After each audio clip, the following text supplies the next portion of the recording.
वृंदावन में भजन केवल परिक्रमा नहीं है, केवल दर्शन नहीं है, केवल यमुना जी स्नान नहीं है। वृंदावन जाकर के तो रसिक जनों की वाणी सुनो और गाओ। मैं तो निवेदन करता हूं, सूरदास जी के पद गाओ, कुम्मनदास जी के पद गाओ, मीराबाई के पद गाओ। पर हम लोग क्या करते हैं, केवल दर्शन करके आ जाते हैं, परिक्रमा करके आ जाते हैं, चाट भल्ला खा के आ जाते हैं। वृंदावन जाइए, रसिकों के पद याद करके जाओ, दर्शन करो मंदिर में जाके, और फिर एकांत ढूंढ करके वहां किसी रसिक का भाव सुनाओ, कोई पद सुनाओ। श्री जीव गोस्वामी पाद बैठे थे सभा में और सारे शिष्यगण चारों ओर बैठ करके दिव्य दिव्य भाव सुना रहे थे।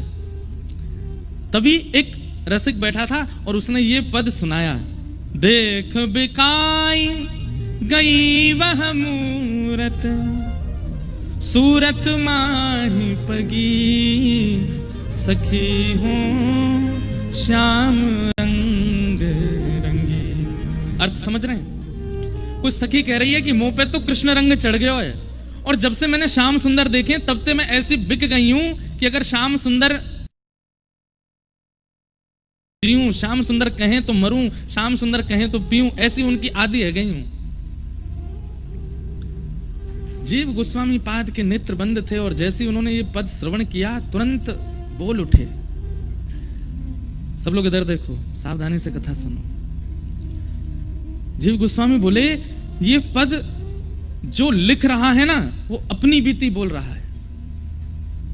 ये किसी पूर्व द्वापर की सखी का भाव किसी ने नहीं लिखा है, ये जिसने भी पद लिखा है वो अपनी आप बीती बता रहा है। शब्द में क्षमता है ये बात बताने की, ये बात प्रस्तुत करने की कि वो इस स्थिति में है। कितनी बड़ी बात। एक बात हम आपसे निवेदन करें बंधुओं, किसी की वाणी सुन करके, किसी का भाव सुन करके, किसी की कथा सुन करके, किसी का प्रवचन सुन करके ठाकुर जी चित्त में प्रकट होने लग जाते हैं। अपने मान यश आदि आदि जो भी विकार हैं वो धीरे धीरे नष्ट होने की इच्छा प्रकट होने लगती है। और सबसे बड़ी बात, अपनी गलतियां अनुभव करके उनको सुधारने की इच्छा प्रकट होने लग जाती है। समझ जाना कि वो व्यक्ति या तो ठाकुर जी है या ठाकुर जी का कोई अंश है, क्योंकि किसी की वाणी इतना प्रभाव नहीं डाल सकती।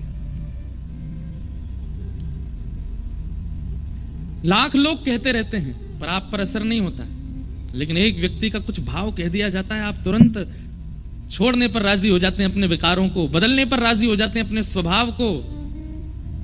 समझ जाइएगा कि ठाकुर जी का कोई जीव अंश है। अंश तो सब हैं, पर यह विशेष अंश है, या ठाकुर जी ही हैं, पकड़ लो चरण। इतने पद गाए गए जीव गोस्वामी जी के सामने, लेकिन ये पद सुनकर के वे बोले, ये पद जिन्होंने लिखा है वो किसी सखी का या किसी गोपी की स्थिति नहीं बता रहे हैं, ये अपनी ही स्थिति गा रहे हैं। इनके शब्दों से पता चल रहा है कि इन्होंने श्याम सुंदर के प्रेम में स्वयं को सराबोर कर दिया है। ये पूर्ण रूपेण उस स्थिति में आ चुके हैं। कौन है इनका पता करो। तो पद के अंतिम पंक्ति में पद रचयिता का नाम होता है। उससे जो रसिक बैठे थे उनसे कहा, अंतिम पंक्ति पढ़ो, किसका पद है ये? तब वे गा रहे हैं, कैसे के कहीं जात गदाधर, कैसे के कहीं जात गदाधर, गूंगे को गुड़ स्वाद, गूंगे को गुड़ स्वाद। श्री गदाधर भट्ट जी का ये पद है। और वे क्या कह रहे हैं कि इस प्रेम रस को मैं कैसे बताऊं? बोले क्योंकि गूंगा गुड़ तो खा लेगा लेकिन गुड़ के स्वाद को नहीं बता सकता। गुड़ के स्वाद को चखने वाला गूंगा गुड़ के स्वाद को नहीं बता सकता। जैसे ही गदाधर नाम सुना, श्री जीव गोस्वामी पाद कहते हैं, ढूंढो, पूछो और लेकर के आओ इनको। कौन है ये? इनको अभी मेरे सन्मुख प्रस्तुत कराओ। ये सामान्य नहीं है, ये अनन्य रसिक स्थिति में आ चुके हैं। सब जो सेवक बैठे थे ना, वे सब सोच रहे थे इतने अच्छे अच्छे पद सुनाए हमने सूरदास जी के, आदि आदि सबके भाव सुनकर के इनके नेत्र सजल होते हैं, परंतु पहली बार सुना किसी का पद सुनकर के, एक पंक्ति सुनकर के इतने व्याकुल हो गए कि उसको बुलाओ। ये होती है रसिकों की कृपा। अब ये वृंदावन कृपा करना चाहता है किसी पर, और वृंदावन जब कृपा करना चाहता है ना किसी पर, तो ठाकुर जी राधा रमण जी नहीं बुलाएंगे, राधा वल्लभ जी नहीं बुलाएंगे, बिहारी जी नहीं बुलाएंगे, वृंदावन का कोई रसिक ही आपको बुलाएगा। तब समझो वृंदावन कृपा कर रहा है। हमने भैया वृंदावन का व्यक्ति अगर फोन पे भी झूठ मूठ को बोल देना कि आ जाओ वृंदावन, तो आपको योजना बना लेनी चाहिए कैसे जाएं। वृंदावन बुला रहा है, कोई रसिक बुला रहा है। जीव गोस्वामी पाद कहते हैं इनको लेके आइए, ये गदाधर भट्ट सामान्य नहीं है। और उनके शिष्यगण निकल पड़े ढूंढने के लिए कहां है। तो जिस स्थान पर वो रहते थे वहां पहुंच गए। तो गदाधर भट्ट जी एक कुआं से जल निकाल रहे थे स्नान आदि के लिए। इतने में ही जीव गोस्वामी पाद के शिष्यगण गए और जाकर के उनसे बोले, भैया हम लोग सब वृंदावन से आए हैं। जैसे ही सुना, इससे ऊपर कुछ कहा नहीं, केवल इतना कहा हम वृंदावन से आए हैं। ये बात सुनते ही मूर्छित हो गए। सोचिए कैसी प्रेम की अवस्था कि जिस वृंदावन का नित्य चिंतन करते वहां से कोई आया है और भोर में आकर के केवल इतना बोल रहा है कि हम वृंदावन से आए हैं। ये सुन मात्र से वो बेहोश होकर गिर पड़े कि वृंदावन से आए हैं। मुझे आज वृंदावन वासियों का दर्शन हो गया। सुबह सुबह मेरे सामने आज वृंदावन को भजने वाले मेरे सामने खड़े हैं। ऐसी स्थिति हो गई उनकी। अब वो बेचारे जो शिष्यगण आए थे वो तो घबरा गए। हमने तो ना कुछ कहा ना कुछ बोला, केवल इतना कहा कि हम वृंदावन से आए। ये तो मूर्छित हो गए। गांव के 2-4 लोग और आए, सबने आकर के कहा, बोले भैया क्या हुआ? बोले हम लोग वृंदावन से आए हैं और हमने ये कुआं से जल निकाल रहे थे, इनसे केवल इतना पूछा कि हम वृंदावन से आए। पूछना तो हम बहुत कुछ चाहते थे पर उससे पहले मूर्छित हो गए। बोले आप लोग क्यों आए हैं? बोले कोई गदाधर भट्ट करके रहते हैं आपके गांव में, उनको वृंदावन के जीव गोस्वामी पाद ने निमंत्रित किया है, बुलाया है, उनको लेने आए हैं। तब गांव के लोग बोले ये जो मूर्छित पड़े यही तो हैं गदाधर भट्ट। तब शिष्य समझ गए, बोले जीव गोस्वामी जी एक शब्द सुनकर के इतने विचलित हो गए कि इनको लेकर के आओ, किसने लिखा ये पद, इनको बुला करके लाओ। स्थिति स्पष्ट है। वृंदावन से आए व्यक्ति को देख करके इतने प्रेम में निमग्न हो गए, ये वृंदावन पहुंच जाएंगे अगर जीव गोस्वामी के दर्शन कर लिए या किसी अन्य रसिक के दर्शन कर लिए, इनकी स्थिति क्या होगी? वृंदावन से कोई गांव में आया, उसी से इतने व्याकुल हो गए। सोचिए आप, हम इस प्रेम की स्थिति के आसपास भी हैं। हम तो कथा भी बैठ करके सुनते हैं, तो सामने व्यास जी बैठे हैं, इतना सुंदर मंच बना है, सब कुछ, फिर भी कौन आ रहा है उसी की तरफ जब सबसे पहले दृष्टि।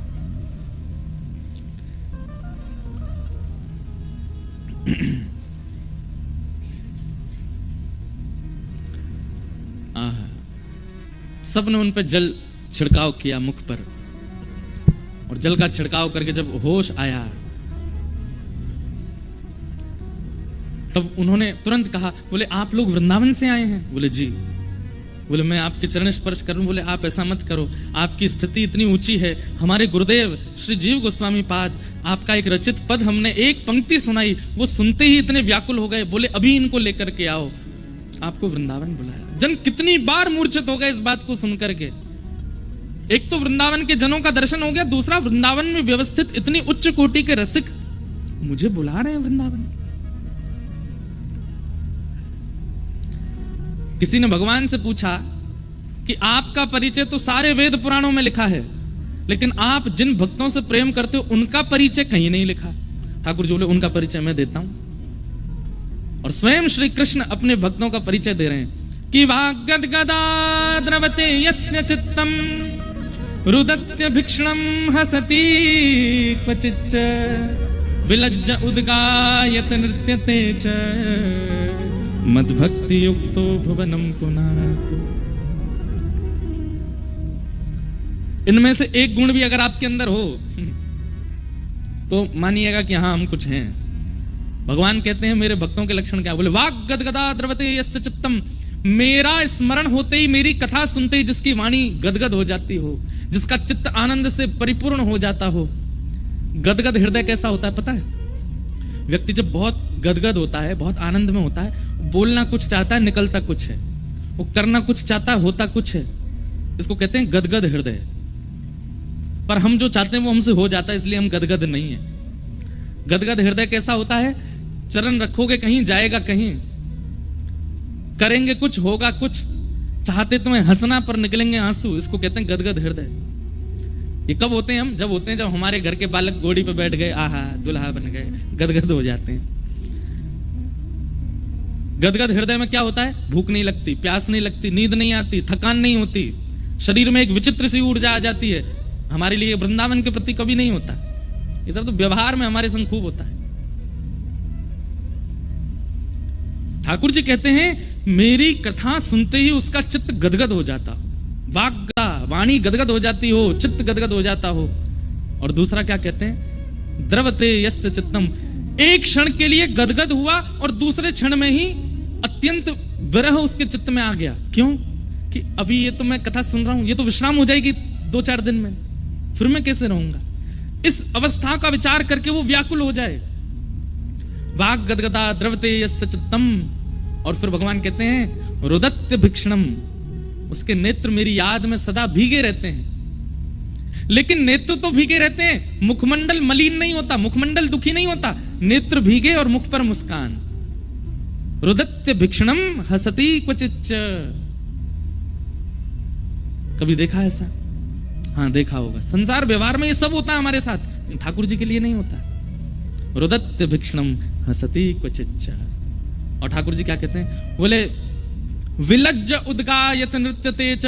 जैसे ही मेरा कीर्तन सुन लेता है, जैसे ही मेरा कोई भाव संकीर्तन सुन लेता है, तो विलज्ज होके निर्लज्ज होके दोनों भुजाएं उठा करके संकीर्तन करने लग जाता है। उसको लज्जा नहीं होती, सामने वाला क्या सोचेगा, पीछे बैठा क्या विचार करेगा, कोई क्या सोच रहा होगा, मैं कैसे नाच रहा हूं, मेरे ताल में तो चरण नहीं चलते, फिर भी वो नृत्य करता है। विलज्ज उद्गायत नृत्यते च। ठाकुर जी कहते हैं मद भक्ति युक्त, मेरा भक्त है। नारद, ऐसों को संसार पागल शब्द से संबोधित करता है, पर वो मेरा भक्त है। गदाधर भट्ट जी की स्थिति ये हो गई कि मुझे वृंदावन वासी का दर्शन हो गया तो मूर्छित हो गए, और जब दूसरी बात सुनी कि वृंदावन में व्यवस्थित एक रसिक मुझे बुला रहे हैं, ये सुनकर के तो स्थिति ऐसी हो गई उनकी कि अब वे रो रहे हैं, बार बार गिर रहे हैं। जिन शिष्यों के मन में संशय आया था ना कि हमारे गुरुदेव भगवान ने इतने व्याकुल हृदय से इनको बुलाया, ऐसे कौन है ये, और जब उनकी स्थिति देखी तो समझ गए, बोले कि ये सामान्य नहीं है। लेकर के गए तो स्थिति तो सबके सामने स्पष्ट है कि जो ब्रजवासी को देख करके मूर्छित हो गए वृंदावन आके, उनकी हालत क्या हुई होगी। लेकिन जिन्होंने बुलाया है उनके दर्शन के लिए अपने आप को संभाल रहे हैं, और गए और श्री जीव गोस्वामी जी का दर्शन किया, चरणों में पड़ गए। प्रयास तो बहुत समय से कर रहा था मैं वृंदावन आने के लिए, लेकिन सामर्थ्य नहीं मिल रही थी। आपने ब्रज में बैठ करके मुझे याद किया तो ठाकुर जी ने प्रयास किया कि मैं वृंदावन आऊं। बंधु, ये असली वृंदावन जाना होता है कि कोई ब्रज में बैठ के, वहां ब्रज में रहने वाला, ब्रज में भजने वाला, ब्रज में जन्म लेने वाला, वो याद करके आपको बुला ले वृंदावन। हम आपसे स्पष्ट कह रहे हैं, हमसे भी जो संपर्क में है वो लोग भी, या किसी से भी ब्रजवासी से संपर्क में, ब्रजवासी अगर कह देना वृंदावन आ जाओ, तो उसकी वाणी में यही सोचना कि श्री किशोरी जी बुला रही हैं, चाहे 100 काम छोड़ के जाने पड़े, भागो वृंदावन पहुंचो, उसने बुलाया। हमारा एक नियम स्पष्ट है, हम जिसको बुलाते हैं वृंदावन, कि कोई हो संपर्क में, उसको भाई वृंदावन आओ, हमारे लाल जी का उत्सव है, और तो किसी काम के लिए हम कभी नहीं बुलाते, उत्सव के लिए ही बुलाते हैं। सामने वाला व्यक्ति एक बार भी अगर आनाकानी करता, हाँ देखते हैं, सो वो नंबर ब्लॉक हो जाता, फिर दोबारा नहीं बोलते उसको।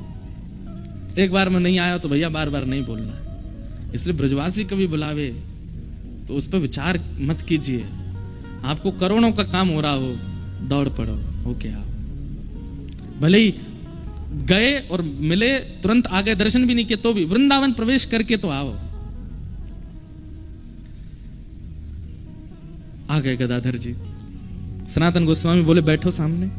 बैठ गए और बोले वो पद अपने मुख से सुनाओ, जिस पद को हमने अपने शिष्यों से सुना, तुम अपने मुख से सुनाओ।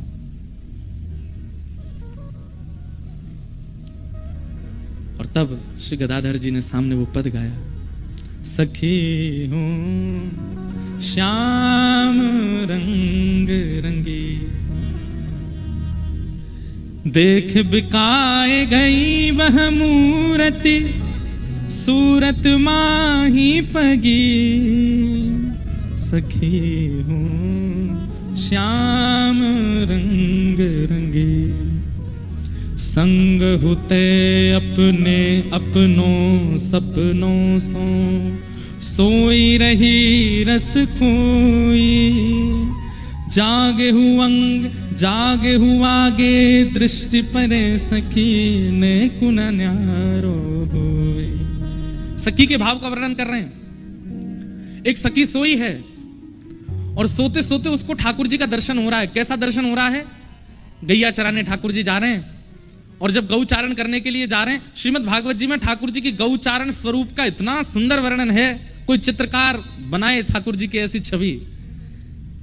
ठाकुर जी सुबह श्रृंगार करते हैं तो मणि पहनते हैं, माणिक पहनते हैं, स्वर्ण पहनते हैं, चांदी पहनते हैं, सब धारण करके बिल्कुल गोपाल बन के आनंद होते हैं। लेकिन जैसे ही ठाकुर जी गौचारण के लिए निकलते हैं, सब अपने आभूषण उतार देते हैं और क्या धारण करते हैं? बोले जिन जिन रस्सियों से गैया के खुर बांधे जाते हैं दूध काटते समय, उनको ब्रजभाषा में लोमना कहते हैं। कई गैया ऐसी होती हैं कि दूध निकालते समय वो पैर चला देती है तो बाल्टी दूध की गिर जाती है, तो कई माताएं कई भाई लोग ग्वारिया गैया के पीछे वाले पांव बांध देते हैं कि कहीं दूध निकालते समय ये पांव नहीं मार दे तो कहीं गिर नहीं जाए, तो वो पाम बांधवे वाली रस्सी को लोमना कहें। भागवत जी में वर्णन करते हैं कि श्री ठाकुर जी, वेणु गीत में वर्णन आता है कि श्री ठाकुर जी जब गौचारण करने जाते हैं तो आभूषण पहन के नहीं जाते, तो क्या पहन के जाते हैं? बोले गैयाओं के पाम बांधने वाले लोमना। लोमना रस्सी इतनी बड़ी बड़ी होती है, इससे बड़ी नहीं होती, उसी को ठाकुर जी अपने सिर पे बांध लेते हैं। कितनी 9 लाख गैया हैं तो कितने लोमना होंगे? इतने तो नहीं पहनते ठाकुर जी, पर कुछ इकट्ठे करके सिर पे बांध लिए। और वही सिर पे बंधे में तो एक यहां बांध करके और ऐसे नीचे लटका के दूसरे यहां ऐसे पूरी यहां नीचे ऐसे लटका लियो स्वरूप बनावे के लिए। गले में हार नहीं पहने, कुछ नहीं पहने, वो लोमना की दो माल की तरह 2 बार ऐसे फेर के लोमना गले में पहन लियो, हाथन में भी वही धारण कियो, कमर पे भी वही पहन रखो है, और वह लोमना में रज भी लगी है और गोबर भी लगो है, और वो ठाकुर जी अपने मुख पे पहन के थोड़े थोड़े केश उसमें से बाहर निकल रहे हैं। और श्री ठाकुर जी तब गैया हाँकते भय, जैसे गैया हाँकते हैं ऐसे करते भय ठाकुर जी चराने के लिए जब जाते हैं। उस समय की छवि का वर्णन इतने सुंदर लगते हैं, श्याम सुंदर। श्रीमद् वल्लभाचार्य जी महाराज ने तो मधुराष्टकम लिखा ही उसी भाव पर है। अधरम मधुरम वदनम मधुरम मधुराधिपतेरखिलम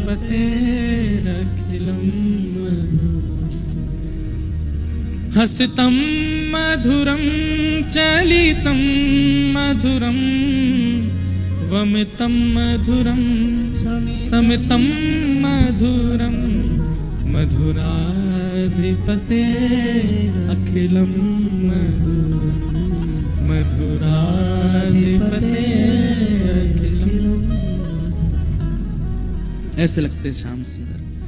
गदाधर जी पद गा रहे हैं और कह रहे हैं कि उस सखी ने सोते सोते ठाकुर जी का एक स्वरूप देखा कि आगे गाय पाछे गाय, इत गाय उत गाय, लोमना सिर पे बांधे और गले में पहने और वही को फेंटा बांधे। और फिर ठाकुर जी पता क्या करते हैं, जब वन जाते हैं ना तो फिर वन में गैया तो चरती रहती हैं, तो ठाकुर जी क्या करते हैं, अब वो लोमना जो पहने उन लोमनाओं को सजाते हैं ठाकुर जी।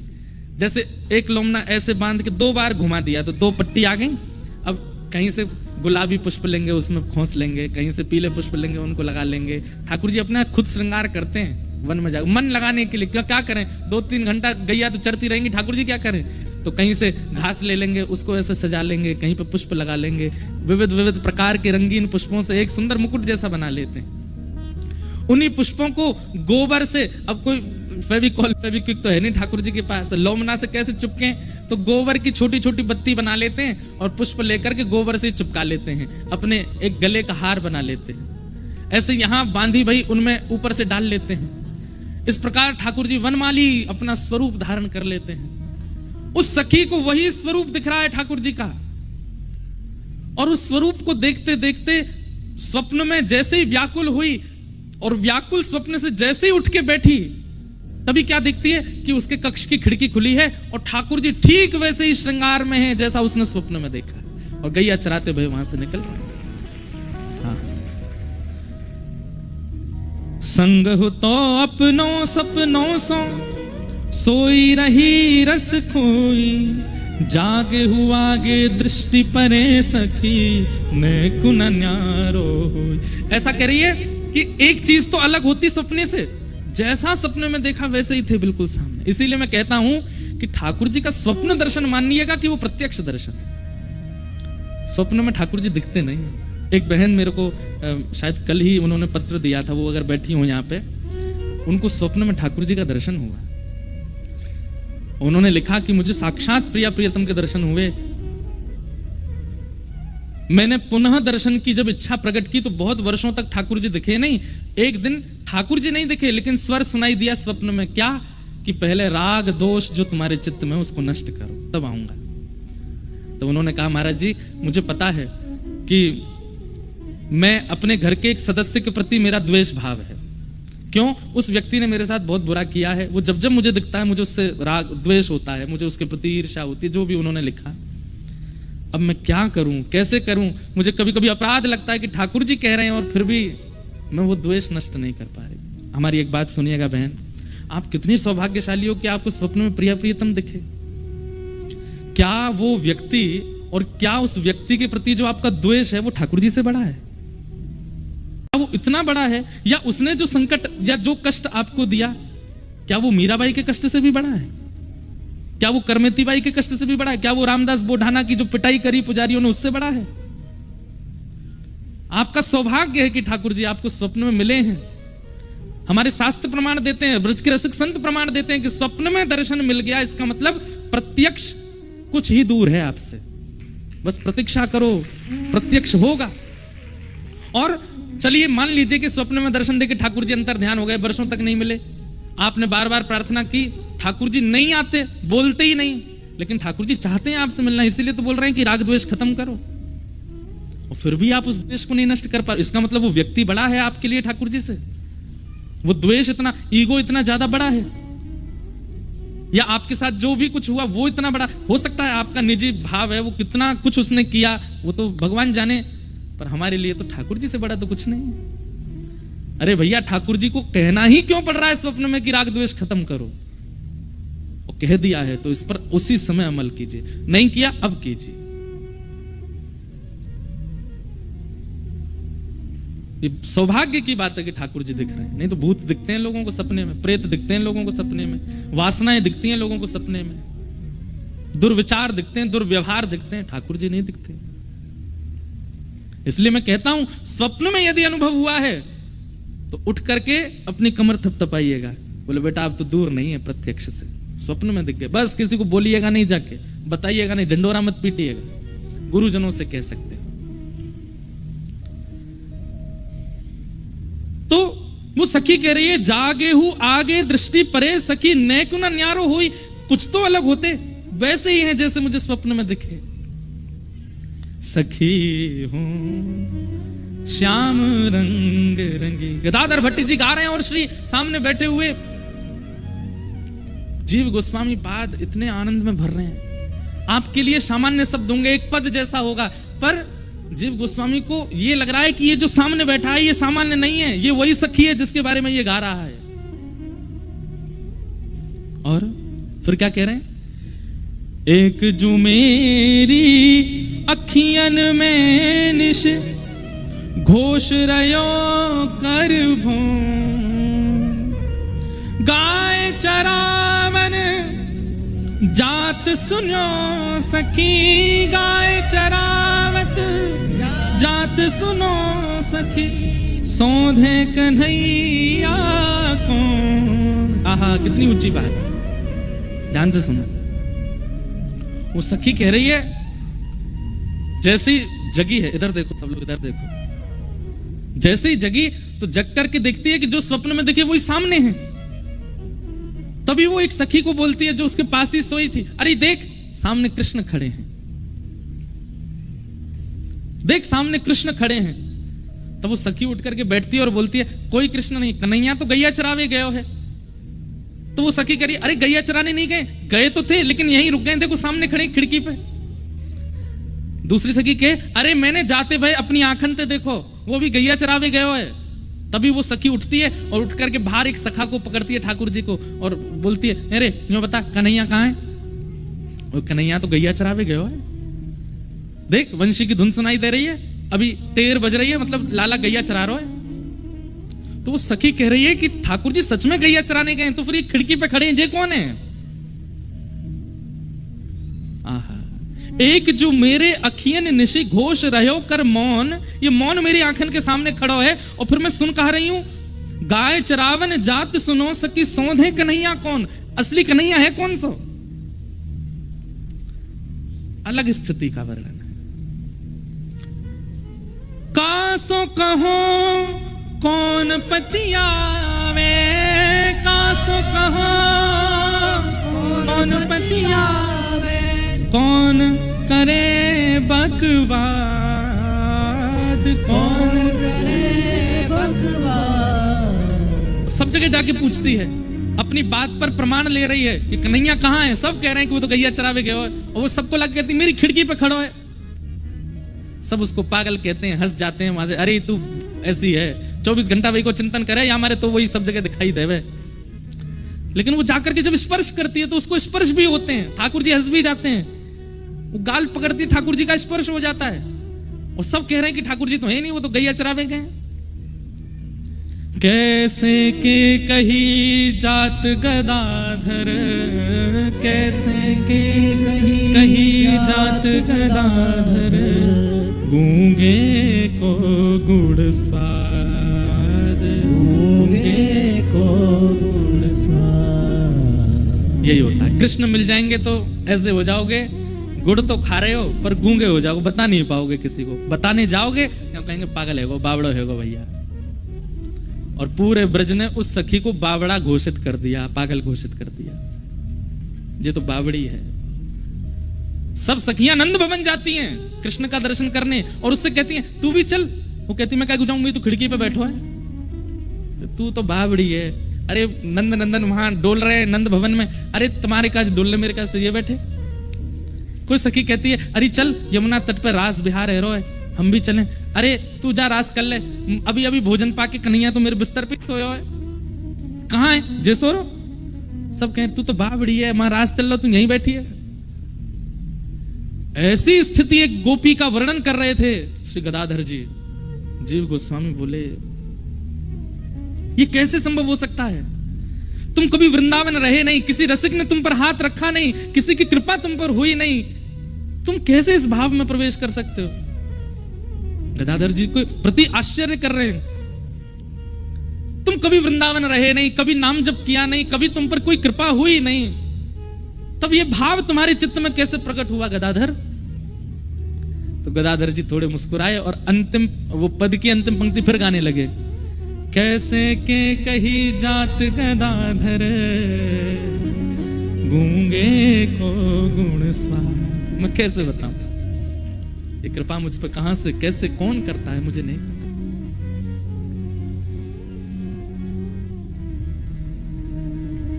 समझ गए जीव गोस्वामी। आचार्य कृपा करते हैं तब वृंदावन का यश प्रकट होता है, और कभी कभी आचार्यों की दृष्टि से यदि कोई रह जाता है तो उस पर श्याम सुंदर कृपा करते हैं, उस पर किशोरी जी कृपा करते हैं। गदाधर आचार्य दृष्टि का कृपा पात्र अब बन रहा है, पर इस पर तो ठाकुर जी की दृष्टि पहले से है, तभी ये भाव इसके चित्त में प्रकट हो रहे हैं।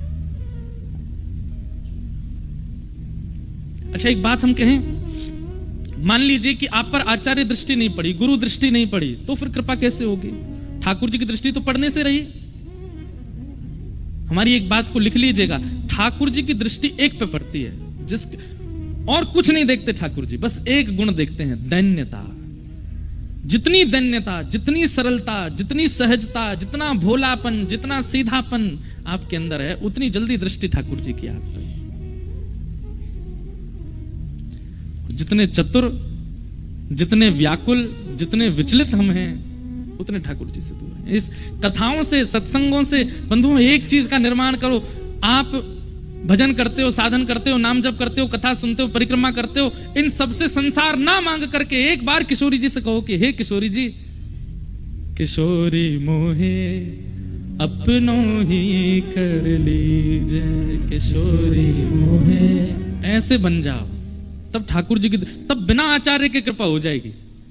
आचार्य क्या करते हैं? आचार्य कृपा करेंगे, दीक्षा प्रदान करेंगे, दिशा प्रदान करेंगे और फिर योग्य बनाएंगे कि ठाकुर जी की दृष्टि पड़े।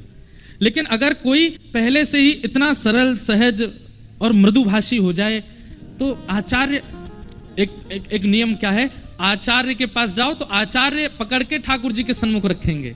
लेकिन आप पहले ही सहज हो गए, सरल हो गए, निर्मल हो गए तो ठाकुर जी पहले ही मिल जाएंगे और ठाकुर जी पकड़ के फिर आचार्य के पास ले जाएंगे, ये तुम्हारे आचार्य हैं, इनसे मिलो। और आज गदाधर जी के साथ वही हुआ। गदाधर जी इतने उनको आचार्य ने खुद बुलाया है और वृंदावन आकर के श्री जीव गोस्वामी का दर्शन हुआ। जीव गोस्वामी बोले तुम सामान्य नहीं हो, तुम्हारे भाव बताते हैं कि तुम सामान्य नहीं हो, तुम पर हमारी किशोरी जी बड़ी भोली है। मुझे तो बार बार फिर कोई ना कोई कथा याद आ जाए। एक सूरदास जी का पद है, एक लीला सुनो। एक दिन कौतुक हुआ, सब सखियां बोली हे श्यामाजू, श्याम सुंदर आपसे बहुत प्रेम करते हैं। किशोरी जी बोली वो तो बहुत ही प्रेम करते हैं, इतना प्रेम करते हैं, इतना प्रेम करते हैं, मैं कहा बताऊं। सब लोग इधर देखो, बहुत ध्यान से सुनना।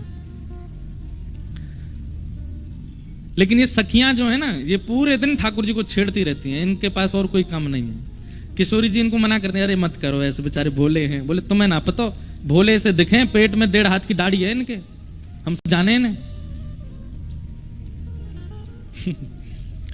तो एक दिन सब सखियां बोली हे श्यामाजू, श्याम सुंदर बहुत प्रेम करते हैं आपसे। बोले बहुत प्रेम करते हैं। तो बोले ठीक है, निकुंज में एक लीला करेंगे। कैसी लीला? जो जा रहे हैं उनको जान दो, बाकी लोग इधर देखो। ये सब भाव सब जगह प्रकट नहीं होते भैया, गांधीधाम बारो तुम्हारे पाम पर हूं, सुन लो।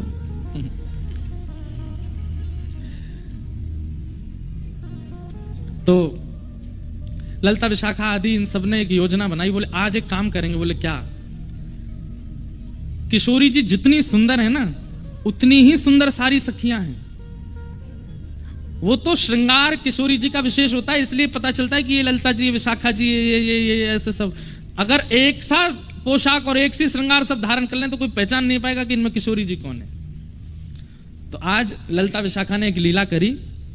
एक सी पोशाक, एक से कुंडल, एक से नथबेसर, एक से गले के हार, एक से सिर को क्या बोलते हैं, उसको क्या बोलते हैं? अरे बताओ ना, कहा बोले मत हैं? टीका, बाजूबंद, पाम के नूपुर, जो भी होते हैं। हमारे लाल जी पहनते नहीं ना, इसलिए हमको नहीं पता। श्री जी पहनती। तो एक जैसा श्रृंगार।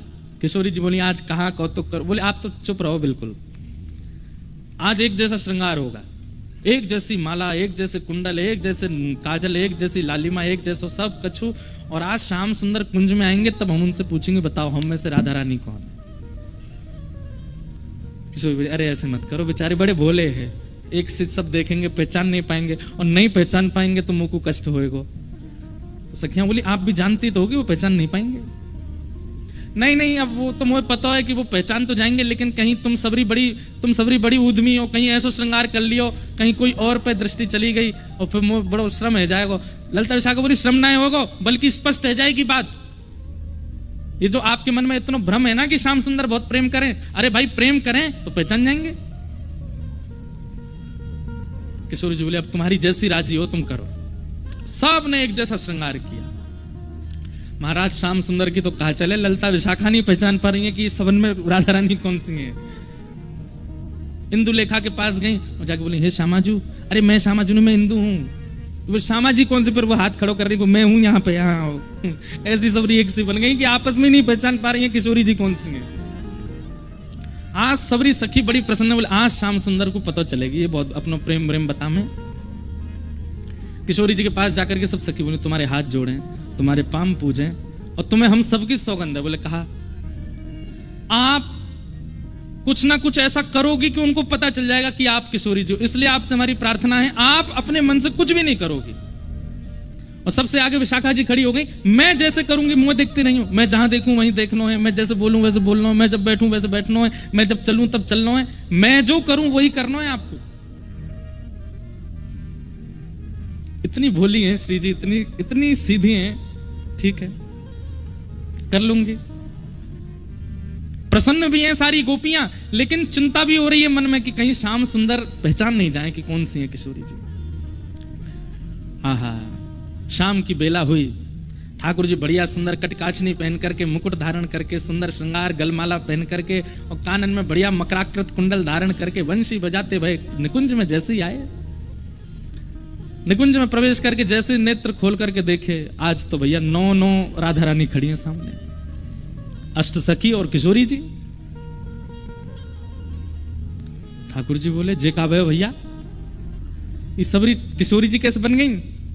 अब सामने 9 की 9 एक साथ बोल रही हैं, आओ श्याम सुंदर स्वागत है। अब 9 को एक ही स्वर निकलो, ठाकुर जी सिर पकड़े, भैया जी का है गो, ये इतने सारे कैसे है गए? तब सूरदास जी का एक पद है, आहा, इनमें को वृषभानु किशोरी, इनमें को वृषभानु किशोरी, श्याम बताए देओ अपने कर सो, श्याम बताए देओ अपने कर सो, बालापन की जोड़ी किशोरी, बालापन की जोड़ी किशोरी। अब एक कोई बोल जाएगा और बाकी शांत रहे तो ठाकुर जी को पता चल जाएगी ज्यादा चपड़ चपड़ बोल रही है जो विशाखा है, तो इसलिए सब एक साथ बोल रही हैं, हे श्याम सुंदर, आप कहते हैं कि आपका और किशोरी जी का बालपन का संबंध है, आप बचपन से ही एक साथ हो। ठाकुर जी बचपन से नहीं, जन्मन ते संग हैं, हमेशा ते संग हैं। तो बोले ठीक है, अपने आप उंगली रख करके बताओ हम में से किशोरी कौन सी है, हम में से राधा रानी कौन सी है? ठाकुर जी पहले तो देखते रहे, एक एक के पास जाकर के देखें, एक जैसा स्वरूप, एक जैसा स्वभाव, एक जैसी आंख, एक और महाराज कहां तक कहें, पलक भी एक संगी झपका रही है सबरी। ठाकुर जी को आज नानी याद आ गई अपने, बोले कि भैया कौन सी किशोरी थी? अच्छा एक बात, वास्तविक में ठाकुर जी को सब पता है, लेकिन अब लीला किशोर सखियां कर रही हैं, यही तो लीला है, यही तो निकुंज का आनंद है। तो ठाकुर जी भी उसमें ईश्वरत्व प्रकट नहीं होने देते, लीला है तो लीला ही चलने देंगे। वहां ठाकुर जी सहज ही ऐसे हो जाते हैं, ठीक है नहीं पता मुझे। एक एक के पास जाकर श्यामाजू मैं आपको सौगंध खा के कह रहा हूं, आप जो कहोगे सो करूंगा। अब पता नहीं कौन सी सखी है सामने, उससे ही कह रहे हैं, एक बार बताए तो आप ही हो ना? सबके आगे जाके मनोहार करें, लेकिन ठाकुर जी नहीं पहचान पाए। ठाकुर जी बोले अब कहा करूं मैं, कैसे पहचानूं, कैसे ढूंढूं कौन सी है इनमें तो किशोरी जी? तभी ठाकुर जी बोले, भैया सब सखीन के रूप एक से है सके, आंख एक सी है सके, श्रृंगार एक सौ है सके, वस्त्र एक सौ है सके, पर स्वभाव किशोरी जी जैसा कोई को ना है सके। और बोले स्वभाव के लिए तो फिर मोकू कछु ने चतुर काम करना पड़ेगा। ठाकुर जी बोले मैंने पहचान नहीं। सब सखी बोली कौन सी है? बोले रुक जाओ सिंहासन पर बैठ के बताऊंगा। दूर जाके बैठ गए और सिंहासन पर बैठ के कहा कह रहे हैं, वह देखो ठाड़ी युवतिन में, वह देखो ठाड़ी युवतिन में, नील बसन तन गोरी गोरी, नील बसन तन देखो वो खड़ी। सब सखी के कौन सी? सब पे उंगली कर रहे हैं, वो खड़ी वो खड़ी, दो वो खड़ी वो खड़ी, नील बसन तन गोरी, जाने नीले वस्त्र पहने और जाको तन गोरो। सब सखी बोली हम सबन के वस्त्र नीले हैं, हमारे सबन के तन गोरे हैं। नहीं नहीं नहीं नहीं, उनको रूप रंग कहा बता रहे है? बोले ये वही हैं। बोले कौन सी? अरे वही जो तुम सबन के बीच में खड़ी हैं। बोले कौन सी? बोले जाने। कहा बालापन में हम ही सिखायो, बालापन में हम ही सिखायो, मैं जब छोटो हतो तब इनने ही मुंह को सिखायो। बोले कहा सिखायो? छल बल बहुविधि चोरी, हाँ छल बल बहुविधि चोरी। बोले अरे बालपन में इन्हीं मुकु छल करनो, इन्हीं मुकु हट करनो, और कहा बताऊं अलग अलग प्रकार की चोरी करनो मुकु इन्हीं सिखायो। जैसे ही कही ठाकुर जी ने बालापन में इन्हीं सिखायो छल बल बहुविधि चोरी, इतने में किशोरी जी सामने आके मैंने कब सिखायो तुमको? ठाकुर जी बोले ये रही हमारी श्यामा जू। ललता बजा का सब सिर पकड़ के बैठ गई, बोले हे किशोरी जी कहा कियो? किशोरी जी घबरा गई, अरे अरे मुझे गलती है गई। बोले गलती का है गई, आपने तो 2 मिनट में आके कह दी कि मैं हूं किशोरी। हाँ ठाकुर जी दौड़ करके गए, किशोरी जी को अंक में भर लियो। सब सकीन के नेत्र सजल गए, कैसी भोली हमारी किशोरी जी, कैसी सीधी हमारी श्री लाडली जी। ऐसे सीधे हम हैं, ऐसा स्वभाव हमारो है, और हम भजते हैं राधे कृष्ण मिलेंगे हमें, उनके लायक हैं हम कहीं से भी। इनके गुण की ग्रथित मालूम है, इनके गुण की आजहू उरते ना छोड़ी, आजहू उरते ना छोड़ी।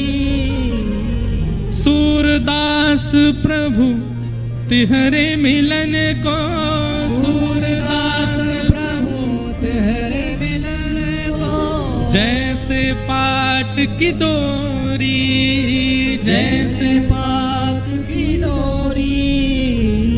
इनमें को वृषभानु किशोरी, इनमें को वृषभानु किशोरी।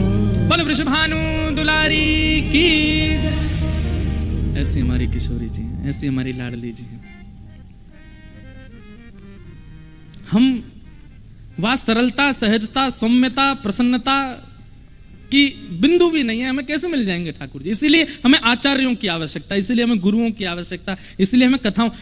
गुरु बन गए, कथा सुन ली, आचार्य मिल गए, हो जाए कल्याण? नहीं, अपना परिवर्तन देखना पड़ेगा हमको कि हम परिवर्तित हो रहे हैं कि नहीं उनकी कृपा से।